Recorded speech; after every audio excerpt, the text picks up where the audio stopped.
What's going on, guys? It's Nathan. I'm sorry this review is very late, considering I saw this on Thursday night, but, I've been dealing with a lot of stuff this weekend, so now I'm recording this as of Monday. So, let's just go ahead and talk about Batman v Superman: Dawn of Justice. Now, I saw this film at the premiere at 6 p.m. in IMAX 3D on Thursday, March 24th. Because I'm super diehard when it comes to movies like this. I go to the premieres and get immersed with the audience and have a much better time. And I believe if you go see this with a huge audience, you're going to have a fantastic time. So, I'm going to go into spoilers after a few minutes, so I'll let you know, but we're going to stay into non-spoilers right now. So, throughout the movie, you go through the life. No, that was a mistake. You start off, and right as you start off, you're, like, really in the get-go with this film, and you're just, like, really into it, and you're just, it's very, like, wow, I'm very invested, because, coming off of Man of Steel, this movie is a sequel to Man of Steel, it really is, and they do a really good job with it, and when you are going through the film, excuse me. When you're going through the film, you watch and you're just like, oh, okay, yeah, I'm enjoying it. I'm having a very fun time. Now, Batman v Superman is not perfect. It's not. I mean, I have to admit that I can't just be a biased fanboy as much as I'd like to be, because I super loved this film. But I'm going to be as fair as I can. This is not a perfect film. But at the same time, it's not a horrible film whatsoever. There's a lot of people, whether they're Marvel fanboys, which I am. I'm a DC fanboy as well. I'm more Marvel, but still, I love DC and I respect them. There will be Marvel fanboys or overly critical people that are just saying, wow, this is a suck film. I have never been disappointed. This is worse than The Phantom Menace. No, they probably didn't go that far. Well, probably some people. But I don't understand that at all. It is a good film. It may not be a great film, but it's a good film. And I loved it. I loved every freaking second of it. I was invested all 2.5 hours. And even though I had to, like, really pee because this is a long film, I held it. And I actually didn't mind holding it because I was so invested. So, the film. Overall, I'd say it was a very fun time. But you gotta remember, this isn't Citizen Kane. This isn't The Dark Knight. This isn't The Avengers. Much as characters are in it, it's not the Avengers, not Justice League. It's the dawn of the Justice League. It's the beginning of the Justice League, Dawn of Justice. And that's the thing with the film. It's both Batman v Superman, and it is the dawn of justice. So, you may think at times it feels like two different films. But I really think of it as two different films that melded well together. It's about Batman versus Superman. Well, no, it's primarily the Dawn of Justice, but you do get your Batman v Superman, and when you do, it is great. And the whole movie looks beautiful, and that's a great thing Zack Snyder does, is he's really good at making a film look amazing. I mean, I love the way Man of Steel looked. 300 was great. Watchmen's beautiful. And this film's no exception. This film is shot super beautiful. And it's not as fast-paced, shot, and edited as Man of Steel was. But I actually like that. I like holding on to the shots and admiring the scenery and everything. It gives me a chance to see everything, for the most part. So, let's get into spoilers. Alright, so this is spoilers right now. We're doing spoilers. This is happening Can't say otherwise that I spoiled you. It's even in the title, so just... Why do I even need to warn you? Stupid. Okay, so... This movie starts off, like, right in the final battle of Man of Steel. And it is so fun. I'm serious. It is so fun to watch Bruce Wayne navigating through the city being destroyed. It's really, really fun. You see Bruce Wayne driving around all of Metropolis, and he's helping out people, and it's really cool. And Ben Affleck as Batman is probably the best part of the film. A lot of people say that. I agree. Batfleck is freaking amazing, and I always had trust. You know why? Because I love Ben Affleck as an actor, and he's a good director and writer. So, okay, so I love Kevin Smith films, and I've seen Ben Affleck in a couple of those, most prominently Chasing Amy. If you haven't seen that, I would highly recommend. It is a great film. But that's probably why I love this Batman so much, is because I have such a connection to Ben Affleck, because I super enjoy his performances all the time. So, with this film, he delivered what I believe is the best Batman.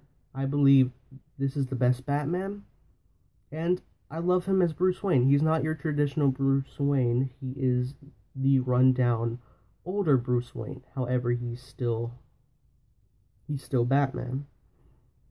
But, you know, he's not chasing after girls. He's not, you know, socializing with the rich and all that. Not often. Matter of fact, he rarely talks to people.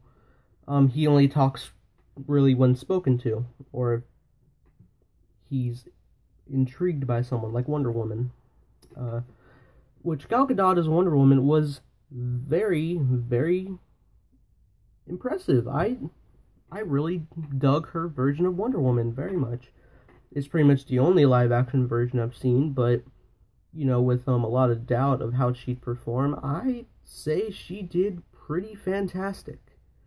And let's talk Superman. Superman was very good. Where am I going with this? Superman was very good. He was great. He was great, just like he was great in Man of Steel.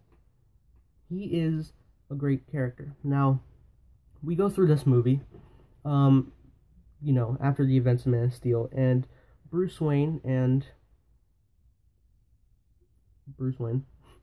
experiences what Superman is doing fighting Zod, and he doesn't realize he's trying to protect people.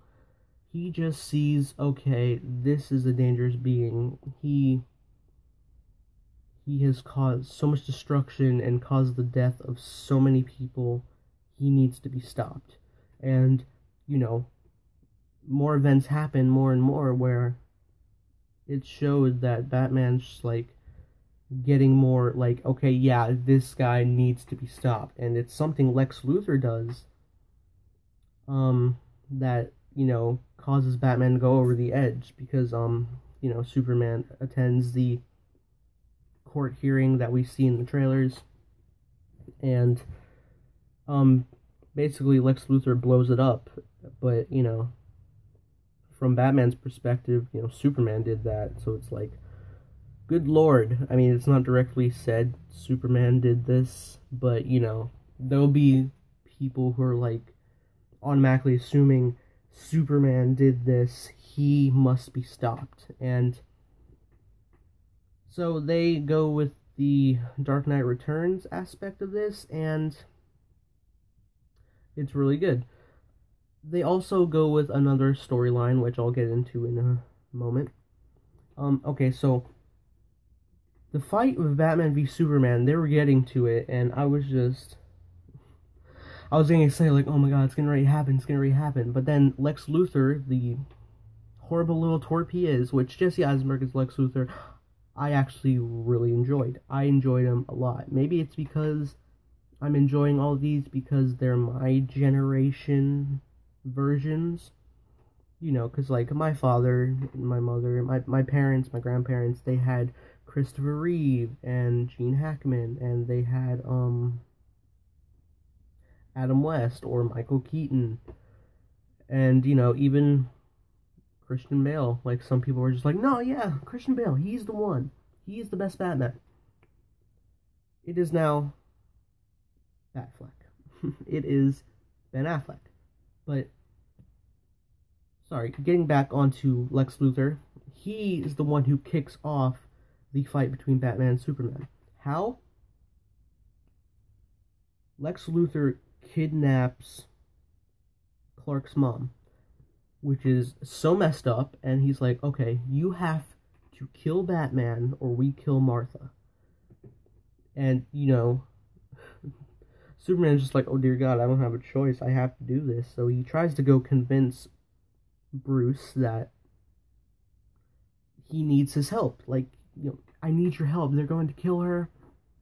But Bruce isn't listening, he's not having any of it. He's like, I gotta take this guy down, and I have everything I need, we're going. And when it goes down, and it's awesome. But while it happens, I'm thinking to myself,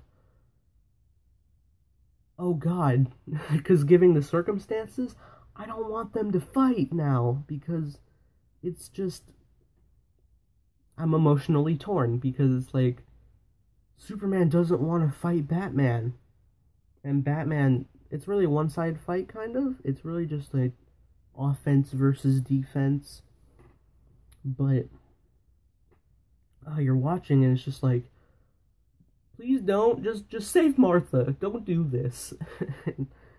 I was just like, the whole time, just like, no. It's sad, I'm getting teary now.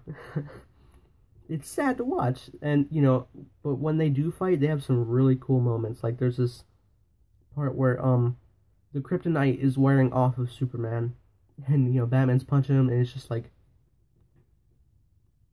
and it just stops, and he's just like, oh God, and Superman just, like, rises up and barrels him down, and, you know, there's just a lot of stuff happening, and then when it gets to the point where Batman pulls out the kryptonite spear and is gonna ready to stab him, like, Batman, I think Batman kills in this, which I don't mind, I really don't. As a matter of fact, when I was watching, I didn't so much as see Batman's killing people, I see Batman's using other people to kill for him, to do his dirty work, which I figure was a clever loophole of doing that.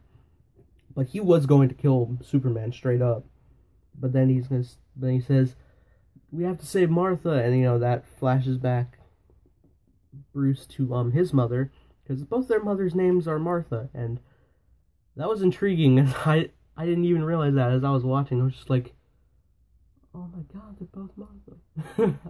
I'm just so emotional watching this. I'm just like, oh my God, team up.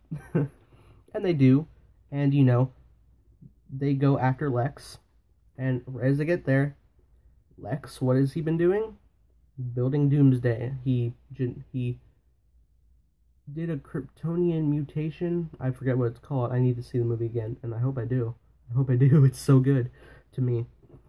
Yeah, he built Doomsday, and in this movie, Doomsday gets hit by a nuke, so he dies and is reborn into, you know, tougher Doomsday. It's the Doomsday you saw in the trailer, but there are scenes where he gets sliced up and stuff, and, you know, just like more bone stuff forms. And, you know, when Doomsday begins attacking, Wonder Woman shows up because, you know, she's seen the live coverage of this. And she just, bam, bracelets and everything, and just her reveal, and it's so cool. It is a very cool moment. So, they fight, and this is where the second storyline you didn't realize was in this comes in. They go with the death of Superman storyline, and Doomsday does end up, in fact, killing Superman. He kills Superman, and I'm just like, Superman kills Doomsday at the same time, and Doomsday goes down, but so does Superman. And I'm just sitting there like, oh God, no, you're you'll be okay, right? And then, you know, they're lifting down Superman's body, and it's like, you'll be okay, right? I mean, please don't cut to black. Please don't fade to black and just be the end. Because I heard this was going to end on an emotional cliffhanger. And I was like, dear God, no. Do not end this now. Please don't. Zack Snyder, please. The screen starts to fade black. And I'm just like, no, no, no, no. And then immediately cuts to the next shot. And I'm like, thank God. I needed a wrap up so much. So they go through Superman and Clark's, you know, two of the same people. They go through with their funeral, and I saw what was really cool was Superman's casket. It was the black with the silver emblem, and that, I believe, was a alternate cover to the death of Superman. So I thought that was a really cool Easter egg. But you do see, like, when, you know, dirt's thrown onto the casket right before the film cuts, like, you see the dirt begin to rise, and then it just cuts, just like a little bit, boom, cuts. So they, Superman's alive. He will be alive. He's dead as of right now. So, as of right now, you have to say right now, Superman's dead. Unless he faked his death. I don't know. Anything could happen. But I did want to touch on the Justice League, the Dawn of Justice. You have the Flash and Aquaman and Cyborg introduced in these computer files from LexCorp. And they're really cool. I mean, you'd probably say the most intriguing one was Cyborg, but because I have such a love for super speed, I was most intrigued with the Flash. I was just like, oh my god, what's he gonna do? And all he does is just stop a grocery or a gas station robbery. Which, okay, it's still cool to see though, because it's like real quick blur, and just some lightning. So that's cool. You had Aquaman, where he's just you know, they found him in like a wrecked ship, and he just like bolts away. Excuse me. That was really cool. And then they had Cyborg, and they had like this really morphed cube, which, from what I hear, was created in 90-something, which was the same year Cyborg was first released. So that's pretty cool. So literally Cyborg comes from the same year he was introduced into the comics, so that's really cool. But yeah, like links onto him, and like they form a cyborg body. That's really cool. But what I wanted to talk about, the biggest that caught my eye, was there's a few dream sequences that happens with Bruce Wayne, whether it's the giant bat from his parents' grave, or the whole city in ruin and Superman's the dictator, which actually feeds into what I was going into.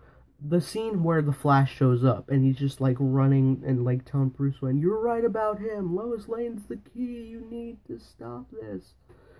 And it's like, oh my god, this is terrifying and cool at the same time. I'm just like, I'm half paying attention, but at the same time I'm just amazed, because it's like, oh my god, it's the Flash and he's coming out of nowhere. Oh my god.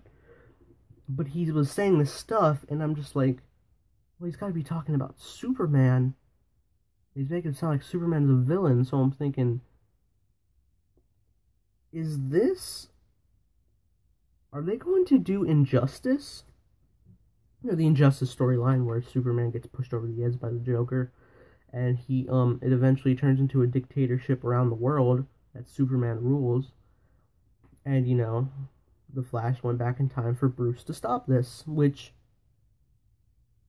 could make me think Bruce might think about this and just like keep a Superman defensive. Well, maybe not, because I think he wasted all the kryptonite. But you know, this is DC. There's never a shortage of kryptonite ever, for some reason. But another thing I think is this still could play out. I think the Flash probably failed his mission warning Bruce, because I think Bruce mistook this as another dream because he's had a lot of weird dreams happen. You know, the giant bat, which could be a reference to Man-Bat, which is cool. The ruined city, or even in the beginning when you see just like little tiny Bruce Wayne being lifted up by bats. It's like, it's happening. And they're all dream sequences. So this is the thing. I don't think the thing with the Flash was a dream sequence. I don't think so. But I believe Bruce thinks it was. So that's what I think about that. It could lead into the Injustice storyline, which would be cool to see on the big screen. But, you know, guys, that's basically all I have to say about Batman v Superman. It's about 20 minutes. This is over 20 minutes, so that's a lot of editing. So I hope you guys liked this. If you did, leave a like. It gives me support to make more videos. It really helps, even if it's just like 3 likes in the end. It's like cool. 3 people like this. That's awesome. I'm kind of feeling sick. This is horrible. So I'm gonna go recuperate. That's it, guys. Batman v Superman. You may have your opinion. My opinion is I loved it, and I hope I see it again. So that's it for me, guys. I hope you have a great day. May the Force be with you always.